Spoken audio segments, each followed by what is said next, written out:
आदाब, आप सभी का इस्तकबाल है हमारे खास प्रोग्राम हेलो परवाज में और मैं हूं आपके साथ तरन्नुम अली। जब भी पॉल्यूशन का जिक्र होता है तो हमें सड़क पर चलती गाड़ियां, उनसे निकलने वाला धुआं और बड़ी बड़ी फैक्ट्रियों की धुआं छोड़ती चिमनियां याद आती हैं। लेकिन क्या आपको पता है घर में मौजूद हवा बाहर की हवा से कई गुना ज्यादा खराब होती है।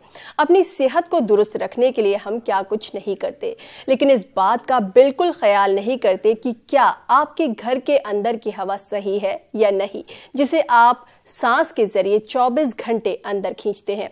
तो आज बात होगी इंडोर पॉल्यूशन की और इस पर बात करने के लिए हमारे साथ हैं respiratory physician doctor Shamim Akhtar. आपका वेलकम है हमारे इस प्रोग्राम में। शुक्रिया, बहुत बहुत न्यूज़ 18 का शुक्रिया। नाज़रीन, आप भी हमारे इस प्रोग्राम में शामिल हो सकते हैं। हमारे नंबर्स लगातार आपकी टीवी स्क्रीन पर फ्लैश हो रहे हैं। हमारे नंबर्स हैं 012066933869 और 9205353184। इन नंबर्स पर आप हमें कॉल कर सकते हैं और पॉल्यूशन से जुड़ा कोई भी सवाल हमसे पूछ सकते हैं। वैसे आज हम बात कर रहे हैं इंडोर पॉल्यूशन की। जैसे डॉक्टर शमीम, मैंने कहा कि आज हम बात करेंगे इंडोर पॉल्यूशन की। तो अगर पॉल्यूशन की बात करें तो आउटडोर पॉल्यूशन की सब बात करते हैं, उसके लिए ज़्यादा फिक्रमंद भी होते हैं, लेकिन इंडोर पॉल्यूशन के लिए वो हमारे लिए इतना इम्पोर्टेंट क्यों नहीं है? क्योंकि जबकि ज़्यादातर जो है हम इंडोर ही रहते हैं। जी देखिए, ये बहुत ज़रूरी है समझना कि हम अब तक सारी न्यूज़ स्टोरीज जितनी हमने कवर की है और जितनी भी एजेंसीज ने सर्वे किया है, ज़्यादातर आउटडोर एयर पोल्यूशन पे हमेशा बात होती रही है।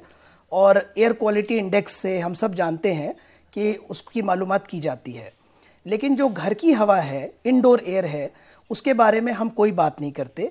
इसको इस तरीके से समझें, WHO ने अभी एस्टिमेट जारी किया है पिछले महीने ही कि तकरीबन 13 मिलियन बच्चे जो है वो इसका शिकार हुए हैं इंडोर एयर पोल्यूशन की वजह से। उनमें तमाम तरह की बीमारियां, जैसे कि अस्थमा से रिलेटेड बीमारी, सांस की बीमारियां, एलर्जी की बीमारियां, ये सारी सामने आई हैं।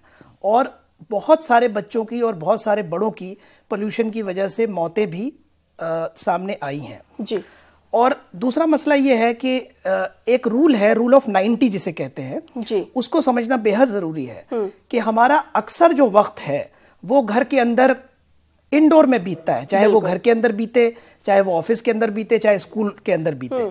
तो घर की हवा साफ रहना बहुत जरूरी है। जी अच्छा, हम लोग सुनते हैं इंडोर एयर क्वालिटी के बारे में, तो ये किस तरह की एयर क्वालिटी है? जी, अब तक इसके बारे में कोई ठोस मेजरमेंट एंगल या मेजरमेंट का तरीका इजाद नहीं हुआ है, लेकिन इसको हम इंडोर एनवायरमेंटल क्वालिटी तरीके से मेजर कर सकते हैं। और उसमें बहुत सारी चीज़ें हैं, जैसे हम ट्रॉपिकल एरिया में रहते हैं। हिंदुस्तान हमारा ऐसा मुल्क है जहाँ पे हर तरह का क्लाइमेट हम देखने को मिलता है। ठंड भी होती है, गर्मी भी होती है, स्प्रिंग सीजन भी आता है। तो इंडोर एयर पोल्यूशन पे टेम्परेचर और ह्यूमिडिटी का बहुत ज़्यादा असर होता है। एक एवरेज जो हमारा 25 to 35 डिग्रीज का जो टेम्परेचर है, उसमें माइक्रो ऑर्गेनिजम्स, जो हमारे वायरस और बैक्टीरिया हैं, उनकी भी तादाद बढ़ती है। और उसके अलावा जो सीलन है, नमी है ह्यूमिडिटी की वजह से, उसमें जो फंगस है उसकी भी तादाद बढ़ती है। उसके अलावा हमारे यहाँ धूल बहुत ज़्यादा है, डस्ट बहुत ज़्यादा है। डस्ट का भी उसका बहुत बड़ा इम्पैक्ट होता है पोल्यूशन के ऊपर, जिससे लोगों को सांस लेने में और एलर्जी की परेशानी हो सकती है। हम इस पे भी आगे बात करेंगे कि डस्ट में कौन सी ऐसी चीज़ होती है धूल मिट्टी के अंदर जिससे परेशानी हो सकती है। दीगर उसके अलावा कुछ इंडोर एलर्जेंस या पोल्यूटेंट्स ऐसे होते हैं, जैसे पेट्स हैं, लोग घर के अंदर कुत्ते और बिल्ली वगैरह पालते हैं, तो उससे भी कुछ लोगों को परेशानी हो सकती है। वो भी एक एलर्जन का सोर्स हो सकते हैं। जैसे आप बता रहे हैं कि पेट्स हैं, जी हाँ, इनसे तो होती ही है, एयर पोल्यूशन होता ही है, लेकिन इसके अलावा कुछ और फैक्टर्स होंगे जो हमारी सेहत पर इफेक्ट करते हैं। जी हाँ, इसके अलावा जैसे घर के अंदर हमारे कारपेट हम बिछाते हैं। बेडरूम में कारपेट बहुत ज़्यादा अवॉइड करनी चाहिए, क्योंकि उसमें पुरानी धूल इकट्ठा हो जाती है और उस धूल में एक छोटे छोटे कीड़े होते हैं जिसको हम डस्ट माइट कहते हैं। वो हमारी आंखों से नज़र नहीं आते, माइक्रोस्कोप के अंदर नज़र आते हैं और वो बहुत ज़्यादा एलर्जी कॉज करते हैं, जिससे एलर्जी की बीमारी बहुत ज़्यादा आजकल हो रही है।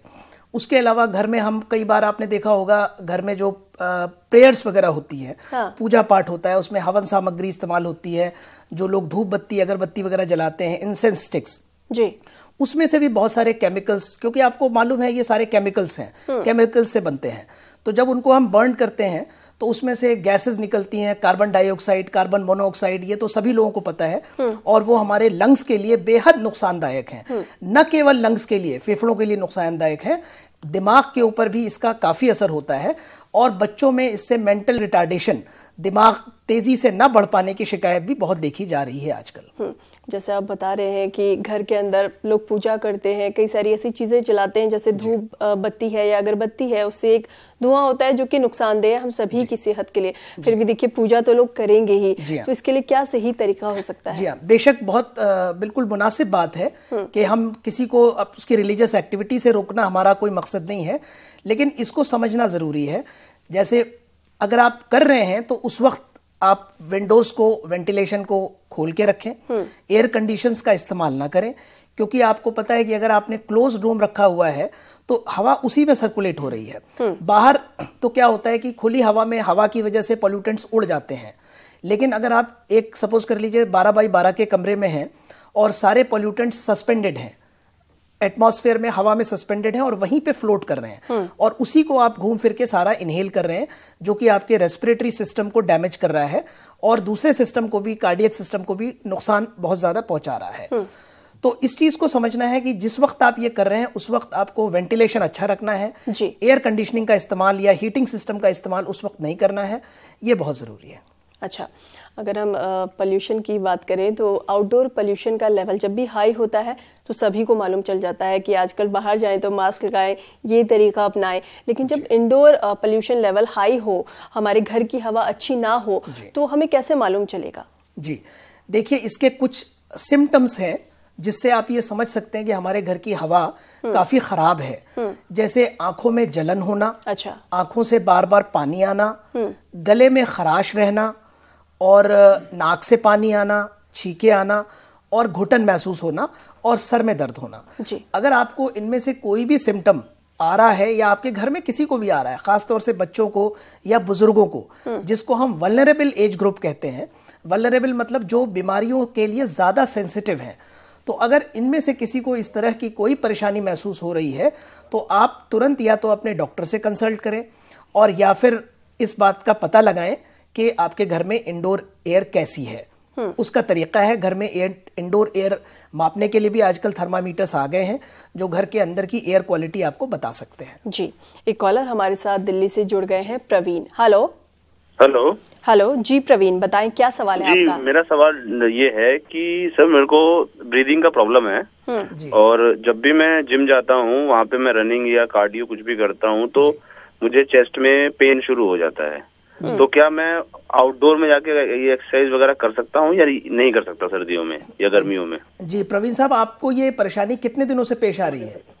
जी, ये कब से परेशानी आपको हो रही है?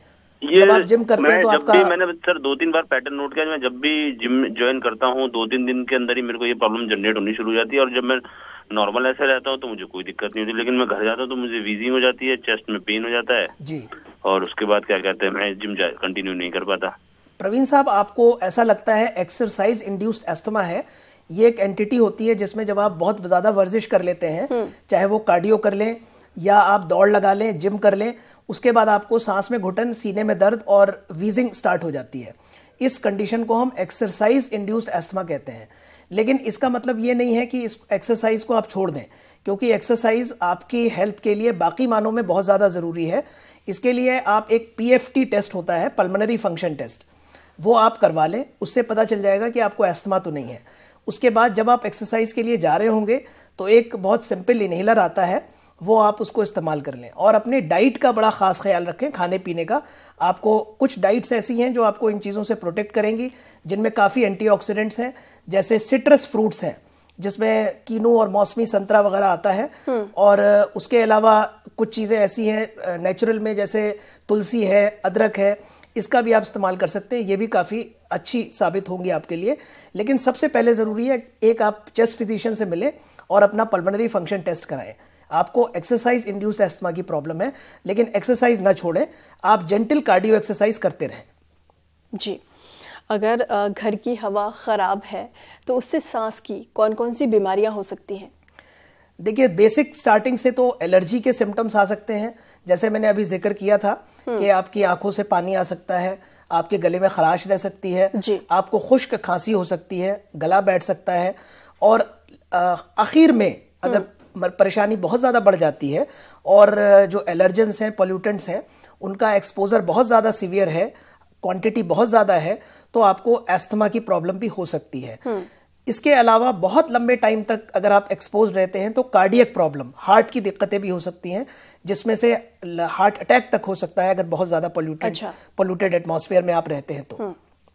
आप जैसे बता रहे हैं कि अगर ज़्यादा ध्यान ना दिया जाए तो ये एक तरह से जानलेवा भी हो सकता है। बिल्कुल। लेकिन कई बारी जैसे हम घरों की बात करें तो अगर कॉकरोचेस बहुत ज़्यादा हो जाते हैं कई घरों में, वो उतना ध्यान नहीं देते हैं, और चूहे ज़्यादा हो जाते हैं, छिपकलियों का आना जाना लगा रहता है, तो इनको कितना सीरियसली लें? देखिए, ये सब हमारी ज़िंदगी का पार्ट एंड पार्सल है। हम इस दुनिया में रह रहे हैं तो जाहिर है जानवर भी इस दुनिया में रहेंगे, लेकिन उसके जो बुरे असरात हैं उससे आपको बचना बहुत ज़रूरी है। खास तौर से आपने कॉकरोच की बात की जी, तो कॉकरोच एक बहुत ही इंपॉर्टेंट इंडोर पॉल्यूटेंट है, एयर पॉल्यूटेंट है। उसकी जो बीट होती है उसमें बहुत स्ट्रॉन्ग एसिड निकलता है जो कि एलर्जन होता है, और वो आपको एस्थमा कॉज कर सकता है। इसके लिए ज़रूरी इसके है कि जब आप खाना खाएं तो उसको अच्छी तरह से डिस्पोज करें, जो बचा हुआ खाना है, क्योंकि वो कॉकरोच उसी को खाने आते हैं, उसको अच्छी तरह से डिस्पोज करें, और रात को अपना किचन अच्छी तरीके से, पूरी क्लियर तरीके से उसको साफ करके सोएं। और जो भी आपकी डस्टबिन्स हैं, आजकल तो 2 डस्टबिन्स का गवर्नमेंट ने ऑर्डर कर रखा है, उसको स्ट्रिक्टली फॉलो करें, ब्लू और ग्रीन डस्टबिन को। और ग्रीन डस्टबिन के अंदर जो बचा खुचा खाना है उसको डाल के उसके ढक्कन को अच्छी तरह से बंद करके रखें। और जो आपके किचन की ड्रेन पाइप्स हैं उसमें अच्छी तरह से सील वगैरह लगा के रखें ताकि कॉकरोचेस ना आ सके। जी डॉक्टर शमीम, हम इस बारे में आपसे और भी जानेंगे। कॉलर है हमारे साथ मस्कत से, इन्होंने हमें कॉल किया है। अयूब, हेलो। हेलो अस्सलाम वालेकुम। जी वालेकुम सलाम। अयूब भाई बोलिए, बताएं क्या सवाल है? मैं मोहम्मद अली बोल रहा हूँ मस्कत से। जी सवाल बताएं, क्या सवाल है आपका? तो मुझे डॉक्टर साहब से ये पूछना है कि मुझे एलर्जी बहुत रहती है और सर में दर्द और छींक और पानी बहुत निकलता है। अयूब भाई, आपका सवाल सुन लिया मैंने। ये एलर्जिक राइनाइटिस की प्रॉब्लम है आपको। आपको क्या सांस भी फूलता है?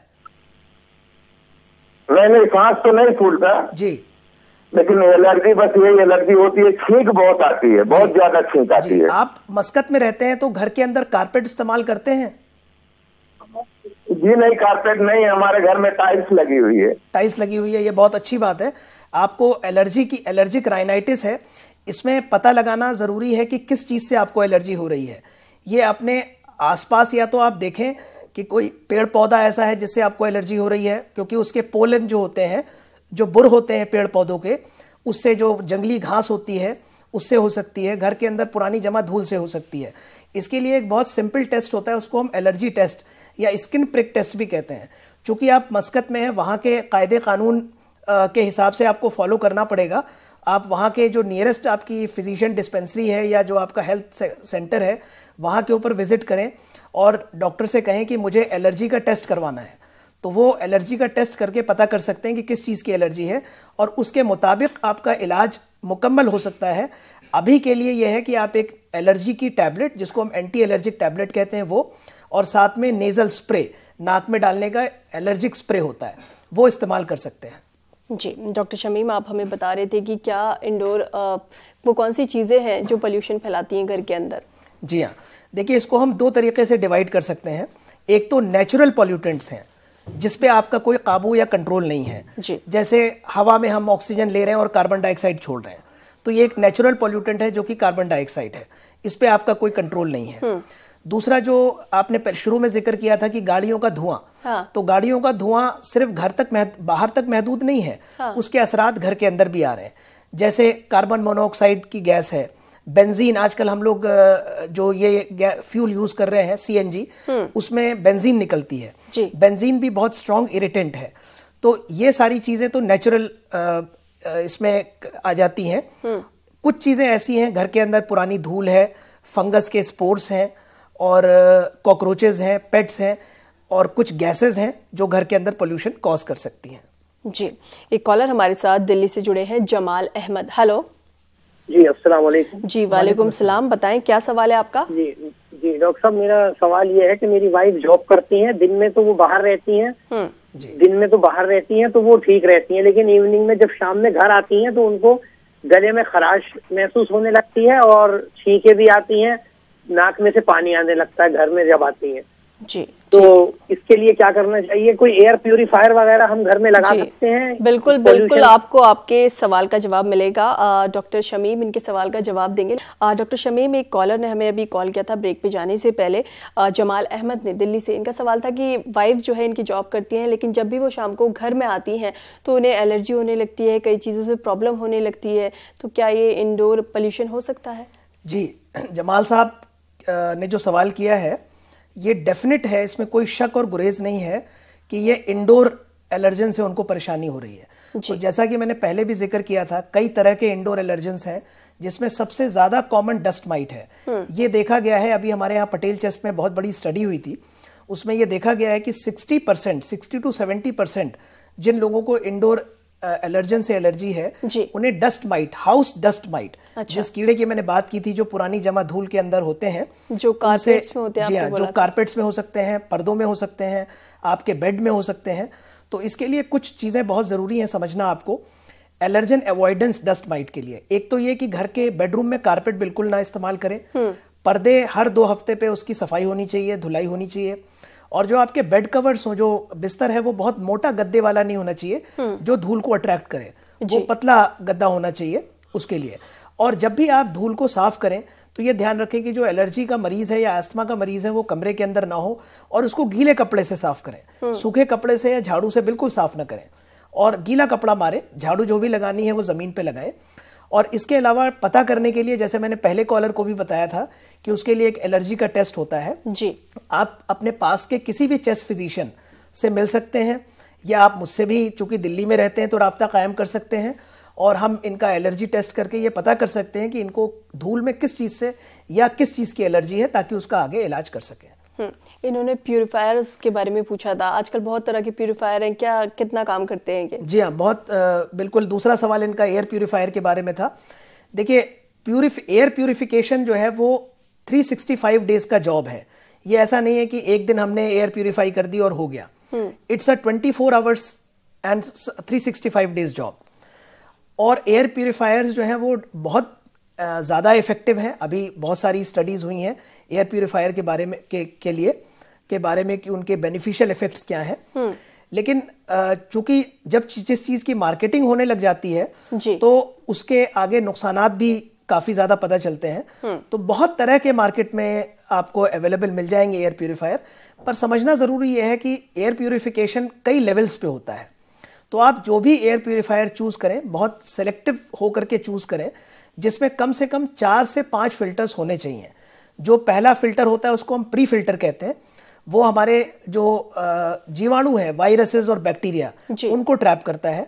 दूसरे लेवल का जो फिल्टर होता है उसको हम हेपा फिल्टर कहते हैं, हाई एफिशिएंसी पार्टिकुलेट मैटर, जो हम बात करते हैं PM 2.5 और PM 10 पार्टिकल्स की, वो उसको फिल्टर करता है। तीसरा जो उसमें फिल्टर होता है वो एक्टिवेटेड कार्बन फिल्टर होता है, जो स्मेल होती है, बैड स्मेल, फंगस की वजह से, फंगल स्पोर्स की वजह से, उसको ट्रैप करता है। और चौथा जो फिल्टर होता है वो अल्ट्रावायलेट रेडिएशंस को प्रिवेंट करता है, जो ओजोन लेयर होती है, ओजोन जो गैस निकलती है और दूसरी दीगर गैसेस जैसे बेंजीन है और फॉर्मल्डिहाइड है, इनको सबको वो ट्रैप करता है। तो जो भी आप फिल्टर एयर प्यूरिफायर इस्तेमाल कर रहे हैं, इसको अच्छी तरह से समझ लें और उनसे बात कर लें जिनसे भी आप ले रहे हैं कि ये 4-5 फिल्टर्स उसमें होना बहुत लाजमी है। हालांकि मार्केट में बहुत चीप वैरायटी भी अवेलेबल है, लेकिन वो कारगर नहीं है। जी, एक कॉलर हमारे साथ जम्मू से जुड़े हैं। हेलो हेलो हेलो जी, नमस्ते मैम। जी नमस्ते, बताएं क्या सवाल है आपका? मैम, मुझे फैटी लीवर है जी, तो ऐसे गैस भी बनती है, तो इसके लिए हम क्या कर सकते हैं वो पूछना था। जी जी जी, मैं इसका जवाब तो दूंगा आपको, लेकिन ये हमारे इंडोर पोल्यूशन से रिलेटेड नहीं है। आज हम बात कर रहे हैं इंडोर पोल्यूशन की। तो फैटी लीवर में देखिए, कोलेस्ट्रॉल अगर आपका बढ़ा हुआ है तो उसको आप ठीक करें, चेक कराएं, और अपना वजन कम करें अगर आपका वजन ज्यादा है तो। फैटी लीवर का जो सबसे इंपॉर्टेंट कारण है वो वजन बढ़ना है। अगर आपके अंदर वजन, मोटापा है तो आप एक्सरसाइज करके अपना वजन कम करें, फैटी लीवर खुद ब खुद ठीक हो जाएगा इंशाल्लाह। जी, जैसे हम बात कर रहे थे, आपने बताया एयर प्यूरिफायर्स के बारे में कि कौन से ले, किस तरह के ले जो हमें फ़ायदा पहुंचाएंगे, लेकिन हर कोई एयर प्यूरिफायर नहीं खरीद सकता, नहीं अफोर्ड कर सकता, तो फिर वो किस तरह से एयर पोल्यूशन को, इंडोर एयर पोल्यूशन को कम करे, क्या करे? बहुत अच्छा सवाल और बुनियादी सवाल आपने पूछा है। जाहिर है क्योंकि किसी भी एयर प्यूरिफायर की कॉस्ट 20-25 हज़ार रुपए से कम नहीं है और वो ज़्यादा से ज़्यादा 1-1.5 लाख तक भी जाता है, तो हर किसी की गुंजाइश नहीं है। तो इसके लिए बहुत ज़रूरी यह है कि आप अपने इन्वायरमेंट को साफ रखें, और हमें पता है कि इन्वायरमेंट को साफ रखने के लिए सबसे अच्छी चीज़ है पेड़ पौधे, फ्लावर्स एंड प्लांट्स, जो कि हमारी गंदी हवा को साफ करता है। तो बहुत सिंपल तरीका है, कुछ प्लांट्स है जो आपने अपने घर के बाहर बालकनी में या अपने घर के अंदर भी आप रख सकते हैं, जो काफ़ी हद तक पॉल्यूटेंट्स को ट्रैप करने में, उनको न्यूट्रलाइज करने में, उनके टॉक्सिन्स के असर को कम करने में बहुत ज़्यादा मुफीद साबित होता है जी। इसमें सबसे जो इम्पोर्टेंट, सबसे जो पहला नंबर आता है वो आपका मनी प्लांट का आता है, वो आप लगाएं। उसके अलावा दूसरा जो बहुत अहम प्लांट है वो है एलोवेरा का प्लांट जी। एलोवेरा की प्रॉपर्टी हम सब आजकल जानते हैं, कोई भी बहुत फायदेमंद है, हर मामले में फायदेमंद है। तीसरा प्लांट है रबर प्लांट। रबर प्लांट आप लगा सकते हैं, घर के अंदर भी लगा सकते हैं, बालकनी में भी लगा सकते हैं। चौथा प्लांट होता है स्पाइडर प्लांट, ये भी बहुत ज्यादा बेनिफिशियल है और मुफीद है। और भी बहुत सारे प्लांट्स हैं, जैसे पीस लिली है और इंग्लिश आईवी का पौधा होता है। तो ये 4-5 पौधे हैं, पेड़ है जो आप अपने घर के अंदर या घर की बालकनी में लगा सकते हैं, जो आपकी हवा को बहुत साफ करेगा और इसमें कुछ भी लगता नहीं है जी। एक कॉलर हमारे साथ जुड़े हैं फैजाबाद से। हेलो हेलो हेलो जी। हेलो जी, सवाल बताएं, क्या सवाल है? हमारा सवाल ये है कि डॉक्टर साहब, हमारे हलक में खुजली बहुत होती है और नाक से पानी गिरता है, फीवर हो जाता है, सर में दर्द हो जाता है। जी, आप फैजाबाद से बोल रही हैं? होती है जी, फैजाबाद से। जी जी जी जी। इनका सवाल यही है कि इनके हलक में खुजली हो जाती है, फीवर रहता है और सिर दर्द भी रहता है। जी हाँ, आपको गालिबन एलर्जी की प्रॉब्लम है, ये सारे सिम्टम्स एलर्जी के हैं, और उसके साथ आपको साइनस की भी प्रॉब्लम है। अगर आपके सर में दर्द है तो इसका मतलब आपको एलर्जी के साथ साथ साइनस भी है। आप जितनी जल्दी हो सके एक ईएनटी स्पेशलिस्ट को, या अगर आपके शहर में एलर्जी का कोई स्पेशलिस्ट है तो एलर्जी के स्पेशलिस्ट को, नहीं तो ईएनटी के स्पेशलिस्ट से आप राब्ता कायम करें, और आपके कुछ टेस्ट होंगे, जैसे एक्सरे साइनस का है और गले की जांच होगी और एलर्जी का टेस्ट होगा। उससे पता चल जाएगा कि किस चीज़ से आपको परेशानी है, जिससे तुरंत आप इलाज शुरू कर सकते हैं जी। डॉक्टर शमीम, आपने ये तो बताया कि किस वजह से इंडोर एयर पोल्यूशन होता है और किस तरह से हम बच सकते हैं, क्या इस्तेमाल कर सकते हैं, लेकिन फिर भी क्या कुछ ऐसा हम डाइट में शामिल कर सकते हैं कि जिसकी वजह से इसके इफेक्ट से हम बच सके? जी हाँ, डाइट तो हमारा एक इम्यून सिस्टम डेवलप करने का इंटीग्रल पार्ट है। देखिए, हमारे अंदर 2 तरह की इम्यूनिटी होती है जी। एक तो इनेट इम्यूनिटी जो हम लेके पैदा होते हैं, और एक एक्वायर्ड इम्यूनिटी जो हम अपने एनवायरनमेंट में किस तरीके से रह रहे हैं उससे हमें मिलती है जी। तो डाइट का आपके जनरल इम्यून सिस्टम पे बहुत बड़ा इंपैक्ट है। तो डाइट एक ऐसी चीज है जिसको हम इग्नोर तो कर ही नहीं सकते, सबसे ज्यादा इंपॉर्टेंट चीज है डाइट एंड एक्सरसाइज।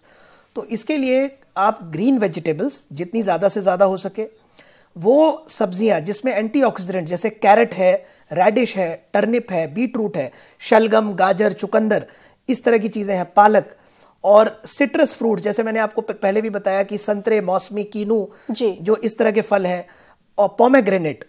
उसके अलावा तुलसी के पत्ते, ये आप इस्तेमाल कर सकते हैं। और उसके अलावा गार्लिक बहुत बेनिफिशियल है, लहसुन आप भिगो करके रात को सुबह इस्तेमाल कर सकते हैं, ये भी एस्थमा और एलर्जी बहुत हद तक कंट्रोल करने में कोशिश करता है। दालचीनी, लौंग, आप चाहें तो इसको चाय की तरह भी बना के पी सकते हैं। अच्छा। जी हाँ, आप इसको चाय की तरह, जिस तरीके से दालचीनी ले लिया आपने, लौंग ले लिया, 4-5 तुलसी के पत्ते ले लिए। अगर आपको एलर्जी की प्रॉब्लम है तो आप रोजाना सुबह और शाम 2 मरतबा इसका इस्तेमाल करें, तो इससे भी आपको बहुत ज्यादा फायदा होगा जी। डॉक्टर शमीम, एक कॉलर हिमाचल से हमारे साथ जुड़े हैं, नागेंद्र। हेलो मैम, नमस्कार जी। जी नमस्कार नागेंद्र, बताएं क्या सवाल है? डॉक्टर साहब, अस्सलाम वालेकुम। वालेकुम अस्सलाम।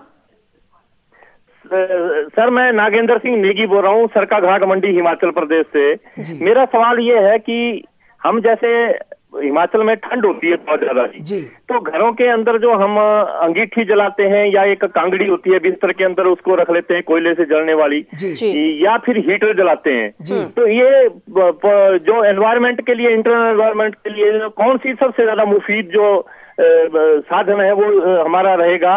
और इसके जो हीटर है, क्या इससे भी ऑक्सीजन जैसे जलती है, तो जलने के लिए तो ऑक्सीजन चाहिए, लेकिन उससे भी क्या घुटन सी होती है जैसे बुजुर्गों को, तो ऐसी परिस्थितियों में हमें क्या करना चाहिए और कौन सी चीज जो है ज्यादा उचित है? बिल्कुल आपके सवाल का जवाब देंगे डॉक्टर शमीम। वक्त थोड़ा सा कम है तो मुख्तसर सा जवाब देंगे जी। देखिए नागेंद्र जी ने बहुत अच्छा सवाल किया है, बहुत जरूरी है, क्योंकि स्टडी हुई थी अभी पीजीआई चंडीगढ़ में, क्योंकि आप हिमाचल से हैं तो पीजीआई चंडीगढ़ आपके करीब है, तो जो हिल एरिया है उनके ऊपर स्टडी हुई थी कि जो लोग अंगीठी घर के अंदर रखते हैं, कांगड़ी, उससे कैंसर का जो इंसिडेंस है, लंग कैंसर का और ओरल कैंसर का बहुत ज्यादा बढ़ रहा है। तो मैं आपको यही कहूंगा कि ये कह सकते हैं कि जो जिस तरह की इन्होंने बात कही, तो आप थोड़े से दरवाजे खिड़कियां खोल कर रखें और इसे कोशिश करें कि ना जलाएं। डॉक्टर शमीम, आपका हमारे स्टूडियो में आने के लिए बहुत बहुत शुक्रिया। नाजरीन, फिलहाल हमें दीजिए इजाजत, आपसे फिर मुलाकात होगी, तब तक आप खुश रहिए, मुस्कुराते रहिए और सेहतमंद रहिए। आदाब। शुक्रिया।